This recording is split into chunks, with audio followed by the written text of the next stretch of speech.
Structural composition of light magnesium oxide ball press. The main engine of the light magnesium oxide ball press is powered by the electromagnetic speed regulating motor, which is transmitted to the drive shaft through the rod pin coupling, through a belt pulley, and the cylindrical gear reducer.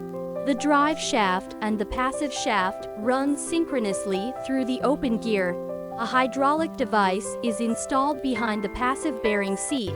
The hydraulic pump drives high-pressure oil into the hydraulic cylinder, making the piston produce axial displacement. The front joint head of the piston rod is on the bearing seat to meet production pressure requirements.